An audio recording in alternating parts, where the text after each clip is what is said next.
ஏன்னா சீமான் வந்து யூடியூப் பார்த்து பேசுறவர். பார்த்தீங்கன்னா போன தடவை பெரியார் யார் பெரியார்னு ஒரு கூட்டத்தில் பேசிவிட்டு அதில் திருமாவளவன் அண்ணன் திருமாவளவன் தோழரை திட்டிவிட்டார். திட்டின உடனே யூடியூப்ல தோழர் திருமாவளவன் அவர் அரசியல் வகுப்பு எடுக்கும் போது கையை கட்டி கீழே உட்காந்து ஆச்சரியமா பார்த்துக்கிட்டு இருந்த சீமானோட வீடியோ எடுத்து போட்டுட்டாங்க தம்பியை பூரா. யார் விடுதலை சிறுத்தைகளை தம்பியை பூரா. அதை பார்த்துட்டு நேற்று சீமான் இங்க வந்து ஆமாமா எனக்கு அரசியல் கற்றுக் கொடுத்தவர் திருமாவளவன் தான். திருமாவளவன் தான் எனக்கு பெரியார். அதனால அவர்கிட்ட படிச்சவன் நான் தான். ஏன்னா அந்த வீடியோ வெளியாயிருச்சு. இப்போ அந்த வீடியோ அடைக்கிறது சினிமாவில் டிஸ்கஷன் நடக்கும்னா மொட்டை ஒரு கதையை ஆரம்பிப்போம். என்னன்னு இல்லாம ஆரம்பிச்சு ஒரு கதையை பேசிக்கிட்டு இருக்கும் பொழுது அடுத்த நாள் வந்து ரெஸ்டாரண்ட் வந்து ஆதாரத்தை அசைச்சிருவான். அசைச்சோன்னா என்னப்பா அப்படி இல்ல தங்கச்சி இருக்க ஒருத்தன் எப்படி நடந்துக்குவான். அப்படியா சரி அப்ப கதையில தங்கச்சி தூக்கிடு அப்படின்னு. தங்கச்சி இருந்தா தானே பிரச்சனை, தங்கச்சியே வேண்டாம் அப்படின்னு. அப்படி இந்த கதை நாளொரு ஒன்னமும் பொழுதொரு மேனியுமா திசை மாறும். அப்படி சீமான் வந்து பெரியார் பத்தி பேச வந்துவிட்டு யாரெல்லாம் தமிழ்நாட்டில் பெரியார் சொல்றேன்னு சொல்லிட்டு ஒவ்வொரு கூட்டத்தையும் மாறி மாறி இப்ப கடைசியில் எங்க வந்து நிக்கிறாருன்னா ராமதாஸ் தான் தமிழ்நாட்டின் பெரியார்.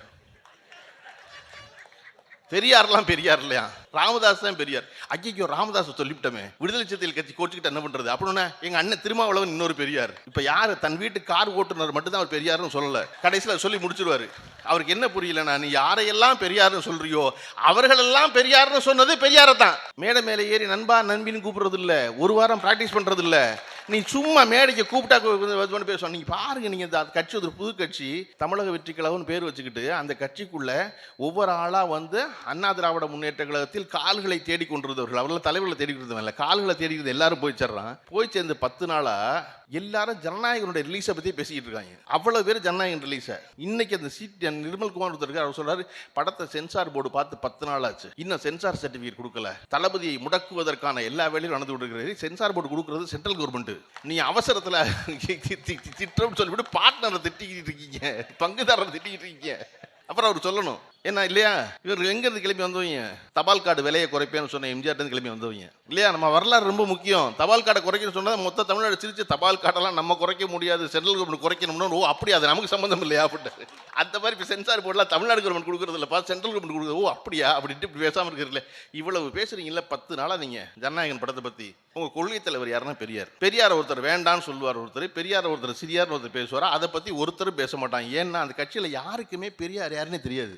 அப்புறம் தான் இப்போ மெதுவாக சொல்லியிருக்காங்க நீ வெறும் பெரியாரை சொல்லாதீங்க, பெரியார்னு சொன்னால் தெரியாது, அண்ணாவையும் சேர்த்து சொல்லுங்க அப்படின்னு. அண்ணாவை சேர்த்துட்டான்ட்டு பெரியாரே தெரியாது. நீங்கள் எப்போ அண்ணாவை தெரிஞ்சுக்கிட்டு அதுக்கப்புறம் கலைஞருக்கு வந்து அதுக்கப்புறம் பெண்களுக்கான சொத்துரிமை தெரிஞ்சு அதுக்கப்புறம் வந்து இடஒதுக்கீடு தெரிஞ்சு என்னைக்கு வந்து சேர்றது அந்த வண்டி இங்கே. எனக்கு என்ன இது ஒரு கூடுதல் மகிழ்ச்சி அப்படின்னா தொடர்ச்சியாக மதுரையில் வந்து என்னுடைய கல்லூரி காலத்தில் எந்த வேறுபாடுமின்றி கூட்டம் கேட்டு வளர்ந்தவன் நான். பொதுவாகவே பேசுனா மதுரைக்காரங்க அதிகமாக வாயை பார்ப்போம். யாராவது 2 பேர் பேசுனா வாயை பார்ப்பான். நீங்கள் தமிழ்நாட்டிலேயே மதுரைக்கு தனிச்சிறப்பு என்ன அப்படின்னா ரோட்டில் யாராவது 4 பேர் சத்தமாக பேசினா சுற்றி 40 பேர் நின்றுவான். என்னமோ முக்கியமாக பேசிக்கிட்டு இருக்காங்க கேட்டு போவோம் அதுக்கப்புறமா அப்படின்னு. அப்படி எந்த கட்சி வேறுபாடும் இல்லாமல் வந்து கலைஞருடைய கூட்டத்திற்கு போய் மறுவாரமே வந்து தாவண்ணா பாண்டியன் கூட்டத்துக்கு போய் அதுக்கு அடுத்த வாரம் வந்து ஆர்எஸ்எஸ்ல ராமகோபாலன் பேசுகிற கூட்டத்துக்கு போய் அதுக்கு அடுத்த வாரம் ராமகோபாலன் கூட்டத்துக்கு நான் போயிருக்கேன். நான் தலையில் ஏன்னா எனக்கு இது கெட்ட பேர் ரொம்ப ஆச்சரியமாக இருக்கும். யாரா ஒருத்தர் தலையில் துணியை சுற்றிட்டு உட்காந்து பேசுகிறாருன்னு. அப்படி எல்லா கூட்டங்களும் மாறி மாறி போய் கேட்டு, அதுவும் நேரு ஆளால சுந்தர விநாயகர் கோயில் இருக்குது, வடக்கு மாசீதி மேல மாசீதி சந்திப்பு. அந்த சந்திப்பில் தான் எல்லா பெரும் கூட்டங்களும் நடக்கும். அத்தனை கூட்டத்துக்கு போயிருக்கேன். ரஜினிகாந்த் அவர்கள் முதல்ல லெகர் பெப்சின்னு ஒரு குளிர்பானத்தை வந்து திருச்சியினுடைய எம்பி அடைக்கலராஜ் அவர்கள் வந்து ஏஜென்சி எடுத்திருந்தார். அப்படிங்கிறனால அந்த ஏஜென்சிக்கு வந்து வெளியிடுறது வந்து அதே இடத்துக்கு தான் வந்தார். அப்போ தான் முதல்ல ரஜினிகாந்துடைய அரசியல் பயணம் தொடங்கியது. அவ்வளோ பெரிய கூட்டத்தை ரஜினிகாந்த் நேரடியாக பார்த்ததில்லை. அந்த கூட்டத்தை பார்த்துட்டு நம்ம அரசியல் வந்துடலாம் போல கிட்டத்தட்ட 30 ஆண்டு காலம் தன் ரசிகர்களை காக்க வச்ச ரஜினிகாந்த் தொடங்கிய இடமும் மேலமாசி வீதி வடக்கு மாசி சந்திப்பு தான். அப்படி அவ்வளோ இடத்துல போய் கூட்டம் கேட்டிருக்கேன். எதற்காக அப்படி கூட்டம் எல்லா கட்சி கூட்டமும் கேட்பது அப்படின்னா ஒரு கட்சி கூட்டத்தில் கேட்டதுக்கு மறு கட்சி கூட்டத்தில் பதில் இருக்கும். அப்படி இன்னைக்கு இவ்வளவு பெருந்திரளாக இவர்களெல்லாம் வந்திருக்கீங்கல்ல, இதுக்கு வந்து காரணம் திராவிட மாணவர் பேரவை இல்லை. இந்த கூட்டம் இவ்வளோ திரளாக இங்கே வந்திருக்க காரணம் சீமான் தான். எனக்கு நல்லா தெரியும் இந்த கூட்டத்தில் பாதி கூட்டம் இந்த சீமானுக்கு வந்திருப்பீங்கன்னு. சரி, அவர் என்ன நம்புறாருன்னா நமக்கு இவ்வளோ கூட்டம் வந்திருக்கு, இந்த கூட்டம் பூரா நம்ம பேசுறதை கேட்டு நம்புது போலன்னு நினச்சா. நம்புறது இல்லை, நீ எல்லாம் ஒரு ஆள் பேசிக்கிட்டு இருக்க பேசு அப்படின்னு பார்க்கறது. அது நேற்று இவ்வளவு பேச்சு பேசினதுக்கு அப்புறமும் இஸ்லாமிய பெருமக்கள் எவ்வளோ பேர் கூடி வந்து நின்று உட்கார்ந்துருக்கிறது இருக்கு இல்லையா, நீங்கள் பழனி பாபாவை இவ்வளோ ஆதரித்து பேசுகிறாரு சீமான். சீமான் பேசுறது உண்மைனா இன்னைக்கு ஒரு இஸ்லாமிய சமூகத்தை சேர்ந்த கூட வரக்கூடாது. ஆமாப்பா, சீமான் வந்து நம்ம கண்ணை திறந்துட்டாருப்பா, நம்ம போகக்கூடாதுன்னு நினைக்கணும்ல. ஒரு அம்மா புர்கா போட்டு 3/4 மணி நேரமா நின்று என்ன பேசுனா கேட்டு போயிடும் வந்திருக்குல்ல, அதுதான் என்னுடைய சிறப்பு. நீங்கள் பரவாயில்ல, அதுக்கு முன்னாடி ரொம்ப பிள்ளையோட பரவாயில்லன்னு என்னன்னா, அந்த அம்மாவுக்கு என்னன்னா, ஏன் எனக்கு அந்த அம்மா ரொம்ப பிடிச்சிருந்துச்சு பிள்ளையோட. என்னன்னா, இந்த புள்ள நாளைக்கு தப்பான பேச்சை கேட்டு எங்கேயும் போயிடக்கூடாது, இந்த இடத்துல வந்து கொண்டு வந்து வச்சுக்கோன்னு பிள்ளைய தூக்கிட்டு இருக்கிறது இருக்குல்ல, அது ரொம்ப முக்கியம். நான் ஏன் வந்து அப்படி ஆனேன் அப்படின்னா, அண்ணன் சுபவி ஏன் அப்படி ஆனார்னா, அவர் அறியாத பருவத்தில் அவருடைய தந்தை ராமசுப்பையா அவரை கையை பிடிச்சி கூட்டிட்டு கூட்டம் கேட்க போனப்போ புரிஞ்சிருக்குமா அவருக்கு. ஆனால் நம்ம அப்பச்சி கூட்டு போகிறாரு, நம்ம அப்பா கூட்டு போகிறாரு, அப்போ நம்ம அதை போய் கேட்கணும், போய் நின்று கொஞ்சம் கொஞ்சமாக ஏறுவது. அதனால தான் திராவிட கழக மாநாடு எல்லாமே குடும்பங்கள் சந்திக்கும் மாநாடாக நடந்தது. நீ நினச்சி பாருங்கள், பெரியார் நடத்தின கூட்டத்தில் பாலூட்டும் தாய்மார்களுக்கு தனியாக ஒரு இடம் ஒதுக்கி வச்சுருந்துருப்பாருன்னா எவ்வளவு கைப்பிள்ளையோட பெண்கள் வந்திருப்பாங்கன்னு. நம்ம பேராசிரியர் சொன்ன மாதிரி கடப்பாறை யாருன்னா இவர் தான் கடப்பாறைன்னு வரல, சீமான் தான் கடப்பாறை. அது பிராமண கடப்பாறை கிடையாது, அது பிராமண, அது வரிசை எல்லாம் பல கடப்பாறைகள் அங்கே பல்குத்திர குச்சியாயிருச்சு. நம்ம கிழவனுக்கு பல்குத்திர குச்சி தான் இந்த சீமான்கிற கடப்பாறையும். வாப்பா 93 வயசு வரை கசாப்பை சாப்பிட்டு வச்சிருக்கேன், பல்லு குழிக்குள்ளே ஏகப்பட்டது மாட்டிருக்கு, இந்த கடப்பாறையை வச்சு நம்பிடுவார் அவர். அப்படி ஒரு பெரும் கூட்டம் வந்து இவர்கள் வந்து எப்படி இவர்களை வீழ்த்துவது என்று தெரியாமல் இருந்த பொழுது மீண்டும் மீண்டும் வந்து யாரோ ஒருத்தனை வச்சு கிளப்புறதுக்கான காரணம் என்ன அப்படின்னா, ஒரு மனிதன் இறந்து இந்த கூட்டம் நடக்கும்போது இந்த கூட்டத்தை பற்றி அண்ணன் பேராசிரியர் சுபவீர பாண்டியன் அவர்கள் வந்து எனக்கு பேசினாங்க. எனக்கு பேசி இந்த மாதிரி கூட்டம் வச்சிருக்கு தம்பி அப்படின்னா, நான் வந்துடுறேன் அப்படின்ட்டு உடனே நான் வந்துடுறேன்னே மயிலாடுதுறை இருக்கேன். அப்போ 2 தேதி 4ஆம் தேதி சீமான் பேசி முடித்த மறுநாளே வைப்பதா, ஒரு வாரம் கழித்து வைப்பதா அப்படின்னு ஒரு கேள்வி இருந்துச்சு. நான் சொன்னேன், ஏன்னா அவர் என்ன பேரறிஞர் அண்ணாவா, பேசுனது பூரா காலத்துக்கு ஞாபகம் வச்சுக்க போகிறது, ஒரு நாள் தான் மயிலாடுதுறை ஞாபகம் வச்சுருக்கோம், பதில் சொல்லணும்னா அடுத்த நாள் போட்டுடணும். நீங்கள் ஒரு வாரம் கழித்து போட்டால் சீமானுக்கே ஞாபகம் இருக்காது அந்த பேச்சு. ஏன்னா சீமான் வந்து யூடியூப் பார்த்து பேசுகிறவர். பார்த்தீங்கன்னா போன தடவை பெரியார் யார் பெரியார்னு ஒரு கூட்டத்தில் பேசிவிட்டு அதில் திருமாவளவன் அண்ணன் திருமாவளவன் தோழரை திட்டிவிட்டார். திட்டின உடனே யூடியூப்பில் தோழர் திருமாவளவன் அவர் அரசியல் வகுப்பு எடுக்கும் போது கையை கட்டி கீழே உட்காந்து ஆச்சரியமாக பார்த்துக்கிட்டு இருந்த சீமானோட வீடியோ எடுத்து போட்டுட்டாங்க தம்பியை பூரா. யார் விடுதலை சிறுத்தைகளை தம்பியை பூரா. அதை பார்த்துவிட்டு நேற்று சீமான் இங்கே வந்து ஆமாம் எனக்கு அரசியல் கற்றுக் கொடுத்தவர் தான் திருமாவளவன் தான் எனக்கு பெரியார், அதனால அவர்கிட்ட படித்தவன் நான் தான். ஏன்னா அந்த வீடியோ வெளியாயிருச்சு. இப்போ அந்த வீடியோ அடைக்கிறது சினிமாவில் டிஸ்கஷன் நடக்கும்னா மொட்டையாக ஒரு கதையை ஆரம்பிப்போம் என்னென்னு இல்லாமல் ஆரம்பிச்சு ஒரு கதையை பேசிக்கிட்டு இருக்கும் பொழுது அடுத்த நாள் வந்து ரெஸ்டாரண்ட் வந்து ஆதாரத்தை அசைச்சிருவான். அசைச்சோன்னா என்னப்பா அப்படி இல்லை தங்கச்சி இருக்க ஒருத்தன் எப்படி இப்படி நடந்துக்குவான், அப்படியா சரி அப்போ கதையில் தங்கச்சியை தூக்கிடு அப்படின்னு. தங்கச்சி இருந்தால் தானே பிரச்சனை, தங்கச்சியே வேண்டாம் அப்படின்னு. அப்படி இந்த கதை நாளொரு ஒன்றமும் பொழுதொரு மேனியுமா திசை மாறும். அப்படி சீமான் வந்து பெரியார் பற்றி பேச வந்துவிட்டு யாரெல்லாம் தமிழ்நாட்டில் பெரியார்னு சொல்கிறேன்னு சொல்லிட்டு ஒவ்வொரு கூட்டத்திலையும் மாறி மாறி இப்போ கடைசியில் எங்கே வந்து நிற்கிறாருன்னா ராமதாஸ் தான் தமிழ்நாட்டின் பெரியார்.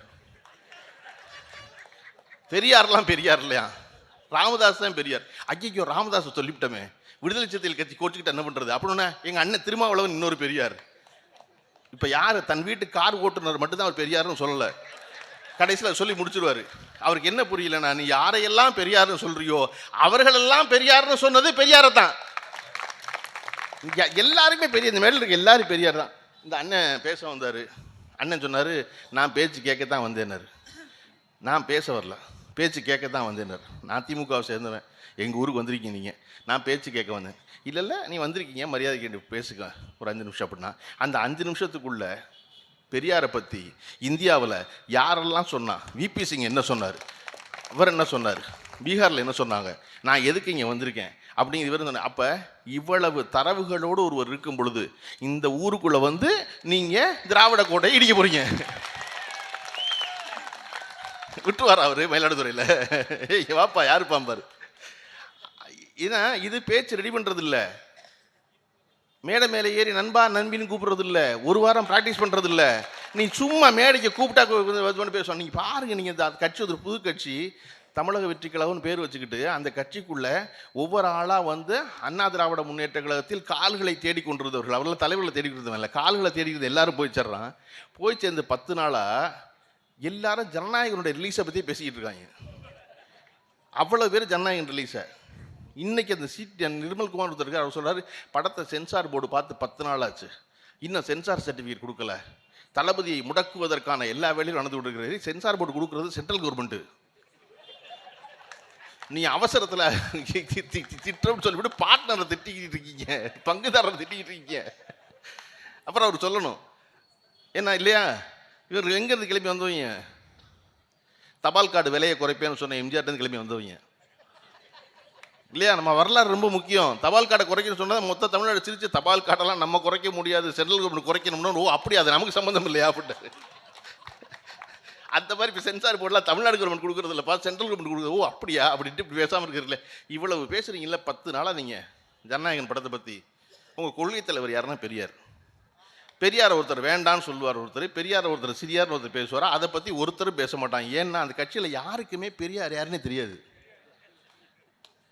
அப்புறம் தான் இப்போ மெதுவாக சொல்லியிருக்காங்க, நீங்கள் வெறும் பெரியாரை சொல்லாதீங்க, பெரியார்னு சொன்னால் தெரியாது, அண்ணாவையும் சேர்த்து சொல்லுங்கள் அப்படின்னு அண்ணாவை சேர்த்துட்டான்ட்டு. பெரியாரே தெரியாது. நீங்கள் எப்போ அண்ணாவை தெரிஞ்சுக்கிட்டு அதுக்கப்புறம் கலைஞருக்கு வந்து அதுக்கப்புறம் பெண்களுக்கான சொத்துரிமை தெரிஞ்சு அதுக்கப்புறம் வந்து இடஒதுக்கீடு தெரிஞ்சு என்னைக்கு வந்து சேர்றது அந்த வண்டி இங்கே? அப்போ இவ்வளவு பெரிய ஒரு அரசியல் வைத்திருக்கும் பொழுது நம்ம எதை கொண்டாட வேண்டியிருக்கிறது அப்படின்னா, கைப்பிள்ளையை தூக்கிட்டு கூட்டத்துக்கு வர பெண்களை கொண்டாட வேண்டியிருக்கிறது. அடுத்த தலைமுறை மேல் அக்கறையோடு இருப்பவர்களை கொண்டாட வேண்டியிருக்குது. இன்றைக்கி தொடர்ச்சியாக சாரியாக இவ்வளவு இளைஞர்கள் இங்கே வந்தது இருக்குல்ல, அது பெருசாக கொண்டாடப்பட வேண்டியது. பெரியாருங்கிற ஒருத்தர் இறந்து 52 ஆண்டு காலம் ஆகிவிட்டது. சரியாக சொல்லலாம் 53 வருஷம் ஆச்சு. 53 வருஷம் கழிச்சு ஒருத்தரை இன்னமும் பேசிக்கொண்டே இருக்கிறோம் என்பது அவருடைய பெருமைக்குரிய விஷயம் அல்ல. இன்னும் ஒரு பேரை சொன்னா எதிரி புறா நடுங்கி பதறான் பாருங்க, அதுதான் பெருமைக்குரிய விஷயம். நம்ம பேசாம போகலாம். ஏன்னா எப்பொழுதும் எவரால் ஒருவன் உயர்வடைந்தானோ அவன் நன்றியோடு இருப்பான்னு சொல்ல முடியாது. எவனால் ஒருத்தனுடைய கோட்டை தகர்க்கப்பட்டதோ அவன் வெஞ்சினம் கொண்டு காத்துக்கிட்டு இருப்பான், எப்படியாவது ஏதாவது செஞ்சிட முடியாதான்னு. ஆனால் அவன் தொடர்ச்சியாக தோல்வி எடுத்திருக்கான். காரணம், அவன் எடுக்கிற கத்தி பூரா அட்டைக்கத்தி. இன்னைக்கு எடுத்திருக்க அட்டைக்கத்தி சீமான் இல்லையா? இல்லாட்டினா எப்படி நடக்கும்? மாறி மாறி ஆட்சி. அவர் சொன்னார்ல, சிங்கராயர் பேசும்போது சொன்னார், வந்து திருமாவளவனிடம் பேசினார்கள், வேல்முருகனிடம் பேசினார்கள், இன்னைக்கு அவர் பேசுகிற மாதிரி பேசுங்க. எங்கிட்டெல்லாம் பேசினாங்க, நான் யார்ட்டையும் சொல்லலை. அவங்க சத்துக்கு எங்கிட்டெல்லாம் பேசினாங்க. அது என்ன, நீங்கள் நல்லா எந்தோடனே மோடியை திட்டுங்க, பிஜேபி திட்டுங்க, ஆர்எஸ்எஸ் திட்டுங்க, ஆனால் 5 நிமிஷம் மட்டும் திட்டுங்க. அதுக்கப்புறம் 55 நிமிஷம் திமுகவையும் கலைஞரையும் திட்டுங்க. நீங்கள் அதனால தானே பெரியாரை திட்ட வருகிற சீமான் பெரியாரெல்லாம் திட்டுனீங்க. பெரியாரை திட்டுறாரு, பெரியாரை தொட்டு எங்கே வந்து நிற்பார் அப்படின்னா கடைசியில் வந்து கலைஞர் கருணாநிதி வந்து நிற்பார், ஸ்டாலின் வந்து நிற்பார். நீங்கள் பேச வந்து பெரியாரை தானே, நீ பெரியாரை மட்டும் பேசுவா. பழனி பாபா என்ன சொன்னார்? பெரியாரை எவெல்லாம் திட்டானோ அவனை நம்பாதுன்னு சொன்னார். அவர் என்னை போல் படித்திருந்தால், அதுக்கப்புறம் படிச்சிருந்தா அவர் என்னை மாதிரி திட்டிருப்பார். பழனி பாபா எப்போ செத்து போனார்? எப்போ கொலை செய்யப்பட்டார்? 97. பெரியார் எப்போ செத்து போனார்? 72. 72 97 20 வருஷம் இருக்குது. 20 வருஷம் படிச்சிருப்பார்ல எல்லாத்தையும். பழனி பாபா இறந்ததுக்கு அதுக்கப்புறம் ஏதாவது பெரியார் புதுசாக தான் எழுதினாரா? 97 பழனி பாபா கொலை செய்யப்பட்டார். 97க்கு அப்புறம் பெரியார் ஏதாவது புதுசாக சொன்னாரா? அது எதையாவது புதுசாக படிச்சுட்டாரா சீமான்? அதுக்கப்புறம் படிச்சிருந்தா தான் நீங்கள் சொல்லணும், நான் பழனி பாபா படிக்காது நான் படித்தேன். யார் படிக்காது நீங்கள் படிச்சீங்கன்னா எங்கே தான் இருக்குது அந்த லைப்ரரின்னு தெரியல இல்லையா? யார் பழனி பாபாவுக்கு தெரியாது, எனக்கு தெரியும் அப்படின்னு திரும்ப திரும்ப தொடர்ச்சியாக அந்த வண்டியத்தை எதை நோக்கி திருப்புறது அப்படின்னா வந்து திராவிடர் முன்னேற்ற கழகத்துக்கு எதிராக திருப்புவது. இவர்களுக்கு பதட்டம், அடுத்த தேர்தலில் இவர்களின் வெற்றி உறுதி செய்யப்பட்டு கொண்டே இருக்கிறது. இதை என்ன செய்வது என்று தெரியாமல் வேற வேற பக்கம் கம்பு சுத்துறான். ஒரு சர்க்கஸில் சிங்கத்தை முக்காலியில் உட்கார வச்சு சவுக்கால சொடுக்கிக்கிட்டு இருந்தான் ரிங் மாஸ்டர். பார்த்த எல்லா கூட்டத்துக்கும் இவ்வளவு பெரிய சிங்கம், காட்டுக்கு ராஜா, அதை ஒரு முக்காலியில் உட்கார வச்சிடறாங்க ஒரு சாட்டையை வச்சுக்கிட்டு. என்னைக்காவது ஒரு நாளைக்கு கரண்ட்டு போகுது, கரண்ட்டு போணுச்சுன்னா சிங்கம் என்ன செய்யும்? மாஸ்டர் அடிச்சிடும் அப்படின்னு நினச்சிக்கிட்டு கூட்டம் காத்திருக்கு. கூட்டம் காத்திருந்தது போய் ஒரு நாள் சர்க்கஸில் கரண்ட் கட் ஆயிடுச்சு. கரண்ட்டு கட்டானா கூட்டமே ஓன்னு ஒரு சத்தம். ஏன்னா இப்போ கரண்ட் வந்துச்சுன்னா அவர் அடிபட்டுவார் சிங்கத்தில். ஒரு 2 நிமிஷத்துக்குள்ள கரண்ட் வந்துருச்சு, ஜெனரேட்டர் போட்டு பார்த்தா மாஸ்டர் ஐத்தாப்பில் நிற்கிறாரு, சிங்கம் முக்காலிலே உட்காந்துருக்கு. மறுபடியும் ஓன்னு ஒரு பெரிய ஆச்சரியம் கூட்டத்துக்கு. கூட்டம் முடிஞ்சோன்னு க்ரீன் ரூமுக்கு போய் அந்த மாஸ்டரை பார்த்து, மாஸ்டர் எப்படி மாஸ்டர் வெளிச்சம் இருக்கும்போது பரவாயில்ல, கரண்ட்டு கட் ஆனப்போ எப்படி சிங்கம் உங்களை அடிக்காமல் இருந்துச்சு அப்படின்னோன்னா இந்த பயம் எனக்கும் வந்துச்சு. உடனே எனக்கு வந்துச்சு. ஆனால் அப்புறம் தான் புரிஞ்சிச்சு, சிங்கத்துக்கும் இருட்டில் கண்ணு தெரியாது இல்லையா? அப்படி நினைச்சா நீங்கள் சொல்கிறீங்க சிங்கத்துக்கு கண்ணு தெரியும் இருட்டில், எனக்கு தான் தெரியாது, எனக்கு தெரியாது. ஆனால் சிங்கத்துக்கு கண்ணு தெரியும். இப்போ நீ அடிச்சிடக்கூடும் அப்படி நினச்சா நீங்கள் பயந்தீங்க, ஐயோ சிங்கம் அடிச்சிருமேன்னு. ஆனால் எனக்கு ஒன்று புரிஞ்சிச்சு, எனக்கு கண்ணு தெரியாதுன்னு சிங்கத்துக்கு தெரியாதுல்ல. எனக்கு கண்ணு தெரியாது எப்போ சிங்கத்துக்கு தெரியும்? நான் சாட்டையை சொடுக்கிறத நிப்பாட்டினா தெரிஞ்சுக்கும் அது. நான் என்ன பண்ணேன், இருட்டில் சாட்டையை சுற்றிக்கிட்டே இருந்தேன். சிங்கம் நினச்சி ஓ இவனுக்கு கண்ணு தெரியும் போலன்னு உட்காந்துக்கிட்டே இருந்துச்சு பேசாமல். அப்படி சீமான் இருட்டில் சாட்டையை சொடுக்கிக்கிட்டே இருக்காரு. அந்த நாக்காளியில் முக்காலில் உட்காந்துருக்கல சிங்கம், அது நம்ம ரொம்ப நாளாக முக்காலில் உட்கார வச்ச குருமூர்த்தி. அதுக்கு தெரியாது இந்த மாஸ்டருக்கு கண்ணு தெரியாது, அது சும்மா சாட்டையை சுற்றுறான் எல்லா பக்கமும் லெஃப்ட் அண்ட் ரைட்லன்னு இல்லையா? விளங்காதவங்க ஆள் கூட்டுறது எப்படி கூட்டுறாங்க பாருங்க. ஏற்கனவே இங்கேருந்து போனாலே கூட்டம், நீ புதுசாக ஒரு ஆளை ரெடி பண்ணணும். இப்போ என்னன்னா அண்ணன் என்ன பண்ணுறாருன்னா, போகிற கூட்டத்துல எல்லாம் வந்து முதல்ல என்ன பேசுகிறாங்கிற வீடியோவை எடுத்து வேற ஒவ்வொரு கூட்டத்திலையும் போய் போட்டு அன்று என்ன பேசினார் இன்று என்ன பேசினான்னு போட்டே இருக்காரு. நீங்கள் நினச்சிக்கிட்டு இருக்கீங்க நம்மளை மாதிரி ஒரே கருத்து பேசுவார், நீங்கள் வேற பணம் கொடுத்தா அவரே எதிர்த்து பேசுவார். திராவிட மாணவ பேரவை பணம் கொடுத்துச்சுன்னா சீமானே வந்து பேசுவார் சீமான் எதிர்த்து. அது ப்ராஜெக்ட் அவ்வளோதான். இப்போ இருக்க பதட்டம் என்ன அப்படின்னா, அந்த பக்கம் விஜய் ஒரு கட்சி ஆரம்பிச்சு வச்சிருக்காரு, இந்த பக்கம் நம்ம ஒன்று ஆரம்பிச்சு வச்சுருக்கோம். இதில் என்ன தாக்கு பிடிக்கிற, நீங்கள் ஆஸ்பத்திரிகளே பார்த்தீங்கன்னா வித்தியாசமான ஆஸ்பத்திரி எதுனா மனநல மருத்துவமனை. நீங்கள் வேறு எந்த இடத்துல உங்கள் வீட்டில் ஆளில் போய் சேர்த்தீங்கன்னா, ஒரு ஆஸ்பத்திரியில் ஒரு கைகால் முடக்கம் பிரச்சனை ஹாஸ்பிட்டல் வந்து சேர்க்குறீங்க, ஒரு 3 நாளில் வந்து மருத்துவர் என்ன கேட்பீங்கன்னா, ஐயா எப்போ கூப்பிட்டு போகலாம் எங்கள் அப்பாவை. கண்ணில் பிரச்சனை ஆஸ்பத்திரியில் கொண்டு சேர்க்குறீங்க, ஒரு 4 நாள் என்ன கேட்பீங்கன்னா, அம்மாவை எப்போ கூப்பிட்டு போகலாம் வீட்டுக்கு. வயிற்று வலி பிரச்சனை கொண்டு போய் தங்கச்சியை சேர்த்துருக்கு, ஒரு 5 நாளில் கேட்பீங்க வீட்டுக்கு எப்போ போகலாம். எந்த ஆஸ்பத்திரிக்கு போனாலும் வீட்டுக்கு எப்போ போகலான்னு தான் கேட்போம் இல்லையா? அதுதான் எல்லாரும் கேட்குறது. கீக்க நோய் குணமாக போயிடணும். ஒரே ஒரு ஆஸ்பத்திரியில் மட்டும் கேட்க மாட்டோம். மண்டல மருத்துவமனையில் நம்ம வீட்டில் ஒரு மனம் சரியில்லை, நான் கொண்டு போய் விட்டுட்டு நல்லா வச்சுக்குங்க, பார்த்து சௌரியம் பண்ணி மெதுவாக அனுப்புங்க, ஒன்றும் அவசரம் இல்லை, 3 நாள் அனுப்பிச்சிடாதீங்க. ஏன்னா அவன் வீட்டுக்கு வந்தால் தொந்தரவு, எப்போ என்ன செய்வான்னு தெரியாது, யாரை கடிப்பான்னு தெரியாது. அதனால வந்து ஒன்றும் அவசரம் இல்லை, 1 மாதம் ஆனாலும் வச்சு குணப்படுத்தி அனுப்புங்க. அப்படி ஒரு பைத்தியக்கார கூட்டத்தை சீமான் வச்சிருந்தாரு. அதே கூட்டத்தை இப்போ விஜய் வந்து கூப்பிட்றான்னு 2 பேருக்கு பிரச்சனை. என் பைத்தியத்தை அவன் கூட்டு போயிடுவானா, அவன் பைத்தியத்தை நான் கூட்டு போயிடுவானா பதட்டத்தில். பெரியார் எப்படி பெரியார், பெரியார் எப்படி பெரியார், பெரியார் ஒருவர் தான் பெரியார்னு யார் சொன்னதுன்னா, யாரை தலைவர் என்று சீமான் சொல்லி கொண்டிருக்கிறாரோ அந்த பிரபாகரனோடு தினசரி பழகிய, பிரபாகரன் கவிஞன் என்று போற்றி கொண்டாடிய காசி ஆனந்தன் சொன்ன வார்த்தை தான் பெரியார் ஒருவர் தான் பெரியார். அவருடைய கவிதை பெரியார் ஒருவர் தான் பெரியார். திராவிட மாணவர் பேரை சொல்லல, காசி ஆனந்தன் சொன்னார். நிஜமாவே பிரபாகரனோடு பழகுனவர், பிரபாகரனை வைத்து எந்த ஆதாயம் அடையாதவர், பிரபாகரனை வச்சு எந்த பொய்க்கதையும் சொல்லாதவர். அவர் சொன்னது பெரியார் ஒருவர் தான் பெரியார்னு. அப்போ நீங்கள் யாரையெல்லாம் கூட்டிகிட்டு வரீங்களோ அவர்கள் எல்லாரும் ஒரு இடத்துல பார்த்தீங்கன்னா பெரியார் தான் பெரியார்னு சொல்லியிருப்பாங்க. விதவை திருமணத்தை பற்றி பேசுகிறாங்க. இன்றைக்கி எல்லா இடத்துலையும் பெண்கள் வந்து இவ்வளவு பெருசாக பெரியாருக்கு கூடுவதற்கான காரணம் என்ன? அவருக்கு பெரியாருக்கிற பட்டத்தை பெரியார் தான், பெண்கள் தான் கொடுத்தாங்கன்னு எல்லாரும் தெரிஞ்சது. நீங்கள் யோசிச்சு பாருங்கள், நம்ம பிரியமான எல்லாருக்குமே நம்ம ஒரு பேர் கொடுக்குறோம் இல்லையா? அந்த பட்டத்தை கழட்டி விட்டாலும் அவர்கள் இருப்பார்கள். பெரியார் ஈவேரான்னு சொல்கிறக்கா இந்த நாட்டில் இருந்து மறைஞ்சிருவாரா? நாளையிலேருந்து ஈவேரான்னு சொல்லிடுவோம்னா பெரியார் நிஜமாக மகிழ்வார். பரவாயில்லப்பா, நம்மளை பெரியார்னு சொல்லாமல் பேர் சொல்லி கூப்பிட்றான், அதுக்கு தான் நம்ம போராடணும் அப்படி தான் சொல்லுவான். நாளைக்கு அறிஞர் அண்ணாவை வெறும் அண்ணன் நீங்கள் சொல்லலாம், கலைஞர் கருணாநிதியை வெறும் கருணாநிதின்னு சொல்லலாம் இல்லையா? இது எல்லாமும் நாம் விரும்பி அவர்கள் மேல் கொண்ட பற்று, நமக்காக அவர் உழைத்தவர்கள், உழைக்கின்றவர்கள், என்னாலும் அவர்களால் பலன் பெற்றவர்கள், நலனடைந்தவர்கள், சுயமரியாதை பெற்றவர்கள் என்பதால் இவர்கள்லாம் இந்த பேரெல்லாம் சொல்கிறோம். சரியா? அப்படி இல்லைன்னு வச்சுக்கோங்க, நான் என்ன செய்வேன், நானே எனக்கு பேர் வச்சுக்குவேன். எனக்கு ராமசாமின்னு பேர் வச்சாதானே பெண்கள் மாநாட்டில் கூடி பெரியார்னு பேர் வைக்கணும். நான் எனக்கு பெரியார்னே பேர் வச்சுக்கிட்டேன்னா இல்லையா? அப்படி ஒருத்தன் தனக்கு தானே சீமானே பேர் வச்சுக்கிறது. யாருமே நம்மளை சீமான்னு சொல்ல மாட்டாங்க, நம்மளே சீமான்னு பேர் வச்சுக்கோம். சரி ரைட்டு, பெரியார் ஈவே ராமசாமியிலேருந்து பெரியாரை கழட்டிட்டா ஈவே ராமசாமி மிஞ்சோர் ஒரு கொள்கை மிஞ்சும், சீமான்லேருந்து சீமானை கழட்டிட்டா என்ன மிஞ்சும்? உன் பேரை தவிர வேறு என்ன இருக்குது? என்ன செய்வீங்க நீங்கள்? வெறும் திரள் நினச்சி பாருங்கள், எப்போ ஏற்பட்ட நண்பர்களை பெற்றும் இந்த சீமானுக்கு அறிவறியை நினச்சிக்குவேன். அவருடைய வீட்டு வாடகை நண்பர்கள் கொடுக்குறாங்க, வீட்டு செலவு நண்பர்கள் கொடுக்குறாங்க, வண்டிக்கு வந்து என்ன யார் ஊற்றுறா, நண்பர்கள் கொடுக்குறாங்க.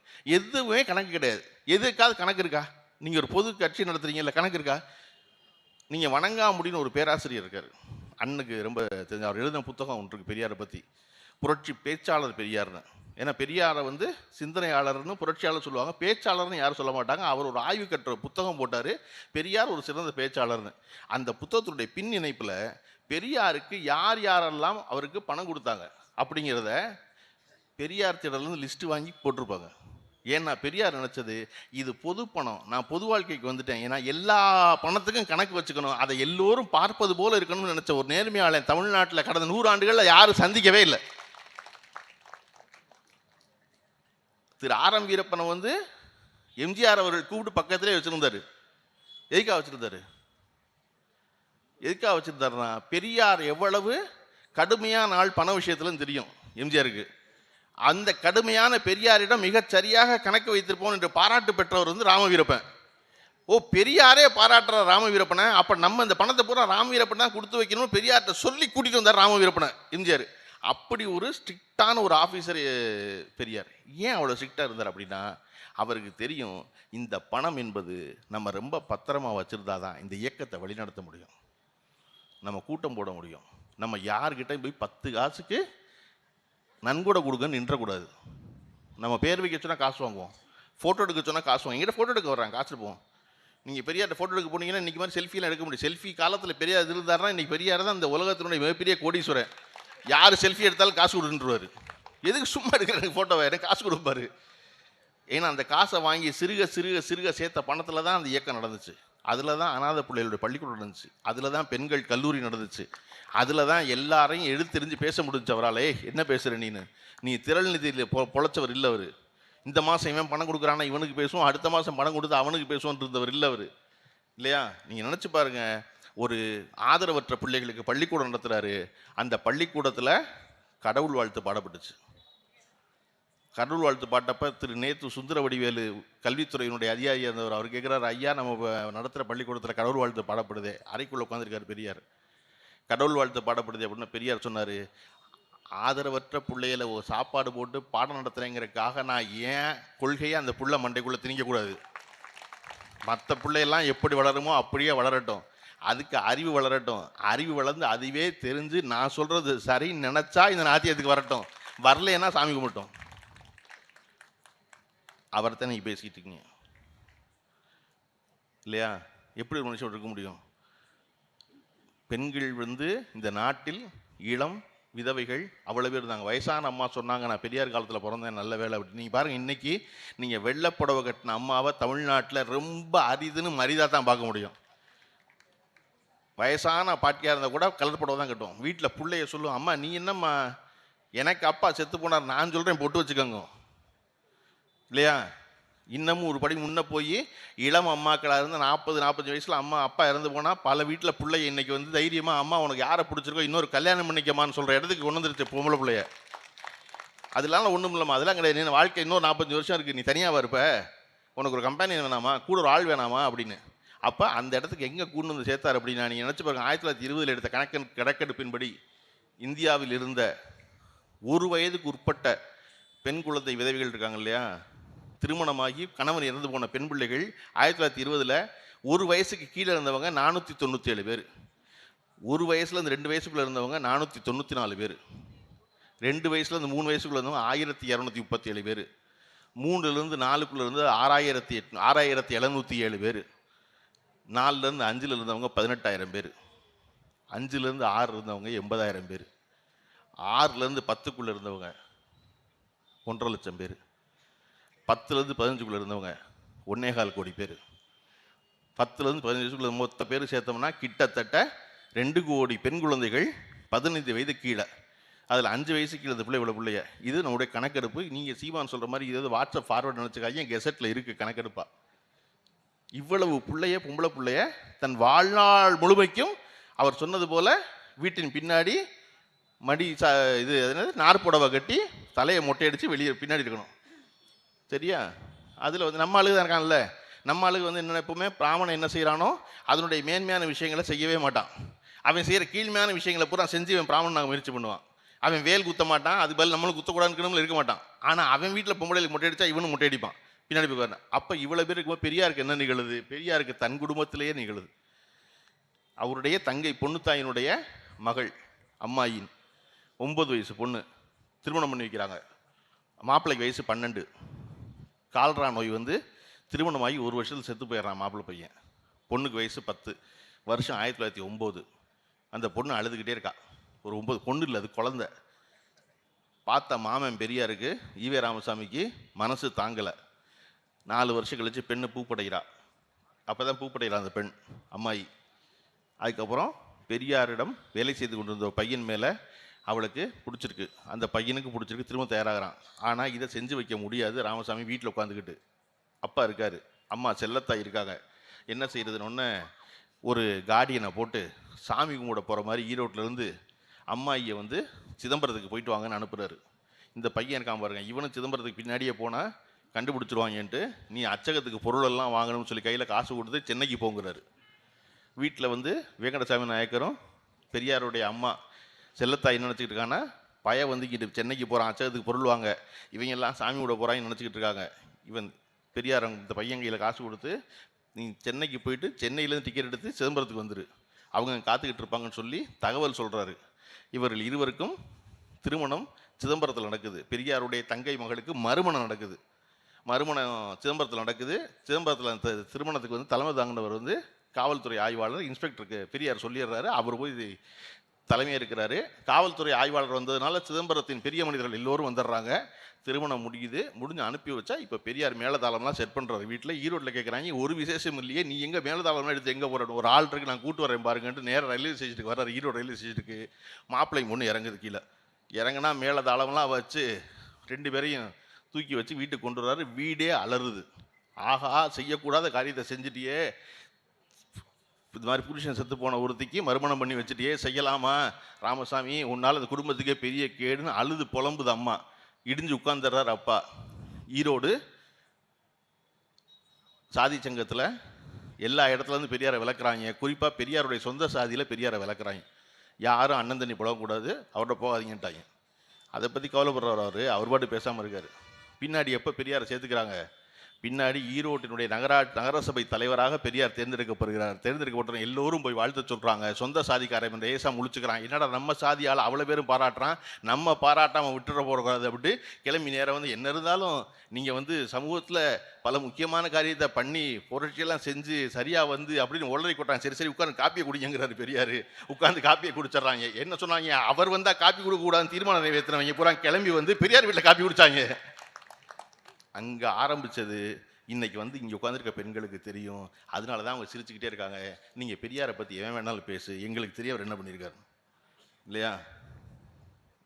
நான் சொல்கிறேன், எப்பொழுதுமே நான் வந்து அண்ணன் சுபவியிடமிருந்து ஒன்று கற்றுக்கொள்கிறேன், சிங்கராயிட்ட ஒன்று கற்றுக்கிறேன், பேராசிரியர்கிட்ட ஒன்று கற்றுக்கிறேன். அப்படி எல்லாம் என்ன கற்றுக்கிறேன், அப்படி அண்ணன்ட்ட சுபவின்னு கற்றுக்கிட்டது, எவரையும் எப்பொழுதும் தனிப்பட்ட வாழ்வு பற்றி பேசக்கூடாது. அவருடைய பேச்சில் பேசவே மாட்டார். நான் அதை குறிப்பாக வச்சுருக்கேன், யாருடைய தனிப்பட்ட வாழ்வு பேசக்கூடாது. ஆனால் இன்றைக்கி நான் சொல்கிறேன், நீங்கள் இன்றைக்கி பெரியாரை பேசுகிற எல்லோரும் உங்கள் மனைவியின் சொத்தை மறுப்பீங்களா? நீங்கள் வந்த காரணம் பெரியார். சீமான் தன் மனைவிக்கு வர்ற சொத்தை, அப்பா கொடுக்காதீங்கப்பா, பெரியார் தான்ப்பா சொன்னார் பொம்பளை பிள்ளைக்கு சொத்து கொடுங்கன்னு, கொடுக்காதீங்கப்பா, வேண்டாம்ப்பா அப்படி மறுப்பாரா? நீங்கள் இவர் பெரியார் வந்து எல்லாரும் வந்து நாட்டுக்கு கொடுத்தாங்க பெரியார் சொத்தை வச்சுருந்தாரு சொல்கிறீங்களே, நீங்கள் வச்சுருந்த சொத்து கணக்கு கொடுப்பீங்களா? உங்கள்கிட்ட ஏதாவது இருக்கா? அப்போ இங்கே தொடர்ச்சியாக ஆணோ பெண்ணோ எல்லோருக்கும் பெரியார் என்ன செய்தார் என்பது தெரியும். அதை வந்து பிராமணர்கள் எவரும் எதிர்ப்பதில்லை. அவர் சொன்ன அந்த அம்மாவுக்கு அதுதான், யார் பிராமணிய எண்ணத்தோடு இருக்கிறார்களோ அவர்கள் எதிர்க்கிறார்கள். நீங்கள் பெரியாருக்கு ஒரு நாளும் பிராமணர்கள் மேல் வெறுப்பு இருந்ததே இல்லை. ராஜாஜி அவர் மறைந்து போகிறார், சுடுகாட்டில் உட்காந்துருக்காங்க, பெரியார் சக்கர நாற்காலிக்கு வந்துட்டார். ராஜாஜி தகனம் பண்ண போகிறாங்க. ராஜாஜி உடம்ப தகனம் பண்ண போகும்போது இந்தியாவினுடைய ஜனாதிபதியும் தமிழ்நாட்டுடைய ஆளுநர் ஷாவும் ஜனாதிபதி விவி கிரியும் வந்துட்டாங்க. சுடுகாட்டில் என்ன சேரை போட்டு வச்சுருப்பான், வந்து நிற்கிறாங்க 2 பேரும். பெரியார் என்ன சொல்கிறாரு, என்னை தூக்கி கீழே உட்கார வைங்கிறார். சக்கர நாற்காலில் உட்காந்துருக்க பெரியார் தன் அருகில் தோழர்களோட சொல்கிறாரு, என்னை தூக்கி கீழே உட்கார வைங்க அப்படின்னு. அவர் தூக்கி பெரியாரை கீழே உட்கார வச்சோன்னா அந்த நாற்காலியை கொண்டு போய் விவி கிரிக்கு போடுங்க, யார் இந்த நாட்டினுடைய குடியரசுத் தலைவருக்கு போடுங்க இந்த நாற்காலியை கொண்டு போய்ங்கிறாரு. ஐயா அப்படின்னா, இல்லை அவர் பிராமணங்கிறது முக்கியம் இல்லை, அவரது நாட்டுடைய குடியரசுத் தலைவர், முதல் குடிமகன், அதற்குரிய மரியாதையை நம்ம கொடுக்கணும். நான் தரையில் உட்காந்துக்குவேன், எனக்கு ஒன்றும் பிரச்சனை இல்லைன்னு விவி கிரி அவர்களை பிராமணனா பார்க்காம இந்த நாட்டுடைய முதல் குடிமகனாக பார்த்து தான் உட்கார்ந்து சாக்காரனா காலியை சுடுகாட்டில் கொண்டு போய் கொடுத்தவர் தான் பெரியார்.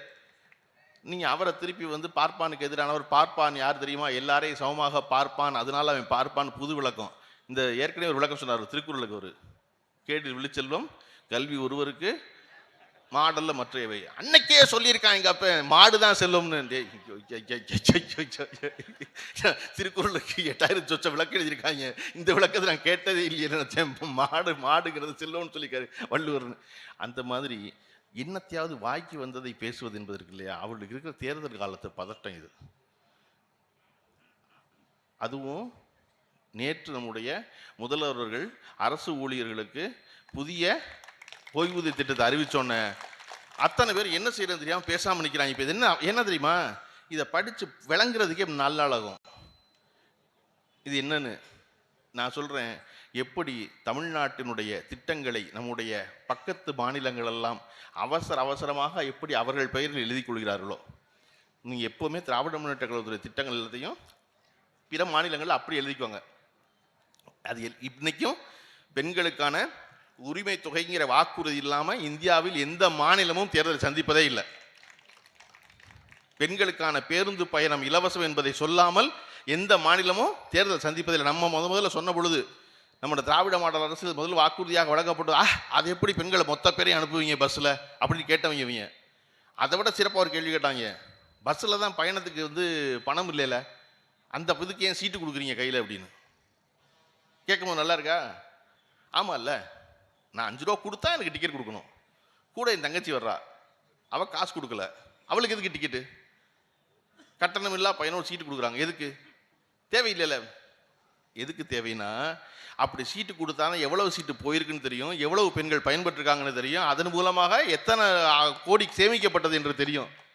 நான் சொல்கிறேன் கேளுங்க, இந்த நாட்டில் தமிழ்நாட்டில் இதுவரையும் வந்த திட்டங்களிலேயே மிகப்பெரிய சமூக மாற்றத்தை அடுத்த 10 ஆண்டுகளில் ஏற்படுத்த போகிற திட்டம் எது அப்படின்னா, பெண்களுக்கு பேருந்தில் கட்டணமில்லா பயணம் என்பது அவ்வளவு பெரிய மாற்றம். அந்த மாற்றம் இப்போ தெரியவே தெரியாது. இன்னைக்கு அந்த பேருந்தில் பயணப்படுற ஒரு 18 வயசு புள்ள மயிலாடுதுறையில் என்னவா ஆகிறது அடுத்த 10 ஆண்டுகளில் என்பது 10 ஆண்டு கழிச்சு நீங்கள் லிஸ்ட் எடுத்தீங்கன்னா தான் தெரியும். ஓ, இவ்வளவு தூரம் வந்திருக்கா இந்த திட்டம் அப்படின்னு. எப்படி வந்து பள்ளிக்கூடங்களில் வந்து உணவளிக்கிற திட்டத்தை வந்து நம்ம திரும்ப பெறவே முடியாதோ, அதை போல பெண்களுக்கு பேருந்தில் பயணம்ங்கிற திட்டத்தை இன்னொரு தடவை யாராலையும் திரும்ப பெறவே முடியாது. ஏன்னா மொபிலிட்டி ஆஃப் விமன் தான் ரொம்ப முக்கியம். பெண்கள் வெளியே வருவது முக்கியம், வீட்டை விட்டு அடுத்த இடத்துக்கு போகிறது முக்கியம். என்ன சொல்லுவான் முதல்ல ஒருத்தன் வீட்டில் இருக்க அண்ணனோ தம்பியோ எவனோ ஒருத்தன் என்ன சொல்லுவான்? என்ன இந்த 5000 ரூபா வேலைக்கு நீ சேம்பரத்துக்கு போய் என்னோட போகிற, அதெல்லாம் போக வேண்டாம், பேசாமல் இங்கேயே வீட்டு வேலையை பார்த்துக்கிட்டு அப்படிமா. இப்போ அந்த பொண்ணு என்ன சொல்லுவான்? அவள் வெளியே போக தவிக்கிறா இல்லையா? அவள் என்ன சொல்லுவா? அண்ணே பஸ்ஸு சும்மா தான் போகுது, சேம்பரத்தில் கடை வச்சுருக்காரு, அவன் பெரிய அண்ணன் தான் வச்சுருக்காரு, நான் காலைல 9க்கு போகிறேன், சாயந்தரம் 6க்கு வந்துடுவேன் அப்படிப்பா. அப்போ பஸ்ஸு சும்மா போகுது, ரைட்டு, வீட்டில் சோத்தை கட்டு போகட்டும் சிதம்பரத்துக்குன்னு. சிதம்பரத்துக்கு போகிற பெண் முதல்ல பேருந்தில் தனியாக பயணம் பண்ணுறா. அவளுடைய பிரச்சனைகள் அவள் சந்திக்கிறா, அதுக்கான தீர்வு அவள் தேடுறா. அவள் கையில் சொந்தமாக சம்பாதிச்ச பணம் 5000 ரூபா கையில் வருது இல்லையா? அந்த 5000 ரூபாயில் முதல்ல அவள் சொந்தமாக சானிட்டரி நாப்கின் வாங்க போகிறா, யாருக்கிட்டையும் காசு கேட்காம. ஒருத்தி சொந்தமாக மருத்துவத்துக்கு பணம் சொல்லிக்க போகிறா, அம்மாவுக்கு பணம் கொடுக்க போகிறா. அந்த 5000 ரூபாயில் சிதம்பரம் வரை போன பொண்ணு என்ன சிந்திப்பானா, இங்கே 5000 ரூபா கொடுத்து வாங்குற வேலைக்கு அந்த வேலையை இன்னும் கொஞ்சம் முனைப்போடு அடுத்த படிப்பை மேற்படிப்பை படித்தோம்னா சென்னைக்கு போய் வேலை செய்யலாம், அங்கே சம்பளம் 15000 ரூபான்னு இந்த இலவச பயணம் அவளை மேலும் படிக்க தூண்டுனா அதற்கும் நம்முடைய திராவிட மாடல் அரசு பணம் கொடுக்குது.